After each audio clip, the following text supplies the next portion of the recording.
9টা বজাৰ পৰা বহি আছোঁ এই ছবিখনৰ কাৰণে। 9টা বজাৰ পৰা আঁকি আছোঁ এতিয়ালৈকে সম্পূৰ্ণ হোৱাগৈ নাই। নাজানো আৰু কেনেকুৱা হৈছে। আজি স্বাধীনতা দিৱসৰ উপলক্ষে এখন ছবি আঁকিছোঁ অশেষ কষ্ট কৰি। যদি ভাল লাগে আপোনালোকে লাইক এটা কৰিব, দেখাই ৰাখিলোঁ।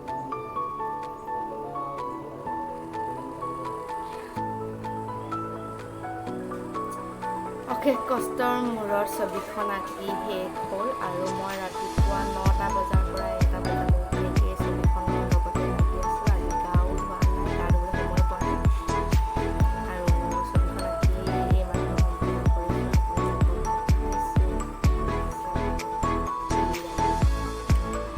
স্বাধীনতা দিৱসৰ বহুত শুভেচ্ছা জ্ঞাপন কৰিলোঁ সকলোকে।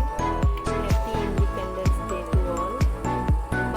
যদি ভাল লাগে মোৰ ভিডিঅ'টো চাই তেন্তে লাইক কৰিব, কমেণ্ট কৰিব, শ্বেয়াৰ কৰিব আৰু মোৰ চেনেলটো মোৰ ষ্টাইলত ছাবস্ক্ৰাইব কৰিবলৈ নাপাহৰিব।